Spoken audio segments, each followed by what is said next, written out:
জনগণের বিজয়ের পরও, শেখ হাসিনার পতনের পরও, শেখ হাসিনা চলে যাওয়ার পরও আওয়ামী লীগের আরেক চেষ্টা ব্যর্থ এবং জনগণের আরেকবার বিজয় হচ্ছে। দর্শক, খুব ভেরি ইম্পর্ট্যান্ট একটা বিষয়, যেটা অনেক উদ্বেগের চিন্তার ছিল। শেখ হাসিনা গিয়েছে মানে আওয়ামী লীগকে ধ্বংস করে দিয়েছে, আওয়ামী লীগকে কার্যত বিলীন করে দিয়েছে। এবং যেহেতু তার সন্তান বলেছে যে তিনি আর রাজনীতিতে ফিরবেন না, মানে বাংলাদেশে আওয়ামী লীগ নামের কোনো দল আর থাকবে না, এটা আমরা নিশ্চিত করে ছাড়ব। কিন্তু আওয়ামী লীগ তাদের লোকজন অনেককে রেখে গিয়েছে প্রশাসনে, যেমন চুপ্পুকে রেখে গিয়েছে এই তথাকথিত রাষ্ট্রপতি, সেনাপ্রধান থেকে শুরু করে অনেকেই তো আওয়ামী লীগের লোক, এবং বিভিন্ন বাহিনী, সব জায়গায় আওয়ামী লীগের লোক। দেশটাকে আওয়ামী লীগ মুক্ত করতে বা প্রশাসনকে আমাদের অনেক সময় লাগবে। এদের মাধ্যমে বিশেষ করে পুলিশের মধ্যে, পুলিশের অফিসাররা সবাই তো আর পালায়নি, সবাই তো আর হারুন রাজ্যে জনগণের ভয় পাবে। এখন অনেকেই আছে যে ঘাপটি মেরে বসে আছে, এবং আপনি অবাক হবেন তারা কি চেষ্টা করেছে। শেখ হাসিনা চলে যাওয়ার পরের যে রাত, মানে গত রাতে একটা পাল্টা কুয়ের চেষ্টা অনেকে করেছিল বা প্রেক্ষাপট তৈরির চেষ্টা করেছিল, এবং এই স্বাধীনতাকে, এই বিপ্লবকে বিতর্কিত করার চেষ্টা করেছিল, কিন্তু কাজ হয়নি। জনগণের সচেতনতার জন্য আওয়ামী লীগের সেই চেষ্টা ব্যর্থ হয়েছে, জনগণ আরেকবার সফল হয়েছে। দর্শক,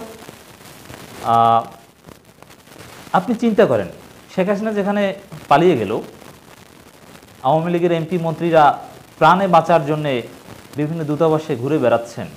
আমি বলছি যে কারো গায়ে হাত দিবেন না। ওবায়দুল কাদের, হাসান মাহমুদ এরা যদি দেশে থাকে, এদেরকে গ্রেপ্তার করাবো আমরা, এদের বিচার হবে, কিন্তু কারো গায়ে হাত দিবেন না, বরং এদের বাড়ি ঘরেও কিচ্ছু করবেন না। প্লিজ সবাইকে যে যার জায়গায় থাকতে দেন, অভয় দেন। আমিরে জামাত শফিকুর কিংবা মির্জা ফখরুল, বরং তাদের উচিত যে তারা যেন তাদেরকে আশ্রয় দেয়। আমি একটা বুদ্ধি দিতে পারি আওয়ামী লীগ নেতাদের, বিশেষ করে বড় নেতাদের, সবাইকে তো আর জায়গা দেওয়া সম্ভব না।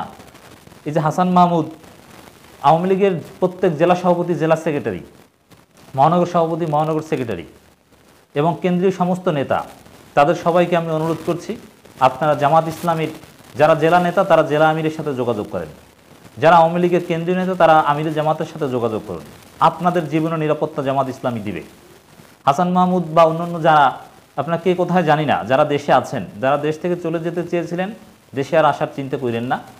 আর যারা দেশে আছেন, আপনারা যেহেতু আপনাদের জনরোষের কারণে আপনাদের জীবন হুমকির মুখে, আপনারা জামাত ইসলামীর কাছে রাজনৈতিক আশ্রয় যান। জামাত ইসলামী নেতারা তাদের বাসায় আপনাদেরকে নিরাপত্তা দিয়ে রাখবে, আমি এটা নিশ্চিতভাবে বলতে পারি। যেমন হাসান মাহমুদ কি থার্ড ক্লাস লোক ছিল। এই হাসান মাহমুদ যদি এখন আমিরে জামাতের কাছে রাজনৈতিক আশ্রয় চায় জীবনে বাঁচার জন্যে, জামাত ইসলামী তাকে আশ্রয় দেবে, আমি 100% নিশ্চিত, এবং তার জীবন রক্ষা করবে, জনগণের হামলা থেকে তাকে বাঁচাবে। অতএব আপনারা নিজেদের এভাবে বেঁচে থাকার চাইতে জামাতের কাছে আশ্রয় চান, জাতির বৃহত্তর স্বার্থে আপনাদেরকে আশ্রয় দেবে, স্থিতিশীলতার স্বার্থে, তারপরে আপনাকে নিরাপদে যাওয়ার ব্যবস্থা করে দিবে। এর চাইতে ভালো বুদ্ধি আওয়ামী লীগের নেতাদের আমি যেটা দিলাম কেউ দিবে না। কিন্তু ষড়যন্ত্র কিন্তু থেমে নাই। বিশেষ করে এই ষড়যন্ত্রটা একটা তথ্য আমাদের কাছে এসেছে যে একজন আওয়ামী লীগ নেতার নেতৃত্বে পুলিশ ডিপ্লোম্যাটিক জোনে সেনাবাহিনীর উপরও নাকি গুলি করেছে। এর মানে পাল্টা কুয়ের একটা চেষ্টা ছিল, পরিস্থিতি ঘোলাটে করার একটা চেষ্টা ছিল। এবং এই যে সংখ্যালঘুদের মন্দিরে হামলা ইত্যাদি ইত্যাদি, এগুলো আওয়ামী লীগের লোকজনই করছে, এবং এগুলো করে একটা পাল্টা কুর পরিস্থিতি তৈরি করার চেষ্টা তারা করেছিল, কিন্তু কোনো কাজ হয়নি, কাজ হবে না, এইসব চেষ্টা করে কোনো লাভ নেই। এবং আরেকটা চেষ্টা আমি বলেছি, সেনাপ্রধান এবং চুপ্পু মিলে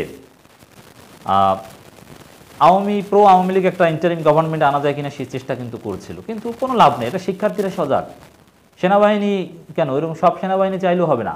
এখন বাংলাদেশের সেনাবাহিনী হচ্ছে শিক্ষার্থীরা, তারা যা বলবে সেটা। ওদের কথার বাইরে গিয়ে আওয়ামী লীগের সুবিধাভোগী বা আওয়ামী লীগ পন্থী কাউকে আনবে, এটা অসম্ভব। অতএব আওয়ামী লীগের যে চেষ্টা, এটা আওয়ামী লীগ গত রাত পর্যন্ত একটা চেষ্টা করেছিল চুপ্পু সহ অনেকে মিলে, যে পরিস্থিতি ঘোলাটে করে একটা পাল্টাকু করানো যায় কিনা। পুলিশের কিছু লোক, সেনাবাহিনীতে আওয়ামী লীগপন্থী লোক অনেক আছে, অনেক অফিসাররা, এদের মাধ্যমে রাতে এরকম একটা পরিকল্পনা ছিল।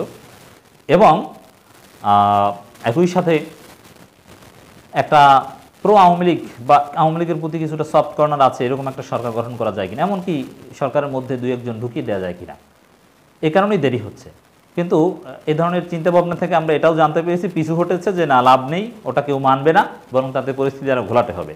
এটা নিয়ে চিন্তার কিছু নাই দর্শক। পাল্টা কু, ওরা আবার এই আমাদের বিপ্লবকে নস্যাৎ করে দিবে, ক্ষমতায় থেকেই পারেনি আর ক্ষমতার বাইরে থেকে এখন কিছু করবে, এটা অসম্ভব, এটা একেবারেই অসম্ভব। পর্দার অন্তরাল থেকে ভারত ষড়যন্ত্র করছে, আমাদের কাছে গোয়েন্দা তথ্য আছে।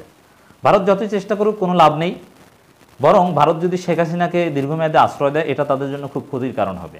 কারণ বাংলাদেশের তাদের যে বড় মার্কেট, ব্যবসা বাণিজ্য, এতদিন যে সুযোগ সুবিধা পেত এই সেই, এগুলো একেবারে মাঠে মারা যাবে।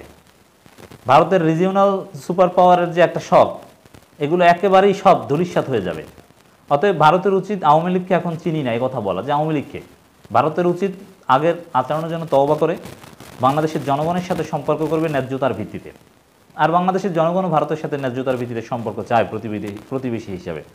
যাই হোক দর্শক, আওয়ামী লীগ একটা পাল্টা কু এবং পাল্টা কিছু সংখ্যালঘুদের উপর হামলা করে, বিভিন্ন প্রতিষ্ঠানে হামলা করে সিম্পিতি পাওয়ার চেষ্টা বা এগুলো করার একটা চেষ্টা করেছিল, কিন্তু না, বিএনপি জামাত থেকে শুরু করে শিক্ষার্থীদের সচেতনতার কারণে মন্দিরে হামলাটাও থেমে গিয়েছে এবং আওয়ামী লীগের লোকজনের উপর হামলা, অতি উৎসাহী কিছু সাধারণ জনগণও কিছু হামলা করেছে বিভিন্ন আওয়ামী লীগের উপরে, এগুলো সব থেমেছে এবং সেনাবাহিনীও মোটামুটি সজাগ হয়েছে যেটা জানতে পেরেছি। এবং পুলিশের যারা রাতে একটু অঘটন ঘটানোর চেষ্টা করেছিল তারাও চুপ শিখেছে, এখন সবাই আশ্রয় খুঁজছে, দিক বিদিক ছোটাছুটি করছে। আবারও বলছি, যারা অপরাধ করেছেন আপনাদের আইনের আওতায় আসতে হবে, তবে আপাতত যদি জীবন বাঁচাতে চান, জনরোষের হাত থেকে রক্ষা পেতে চান, তাহলে জামাত ইসলামীর কাছে পলিটিক্যাল অ্যাসাইলাম চান, জামাতের নেতারা তাদের বাসাবাড়িতে আপনাকে নিরাপত্তা দিবে।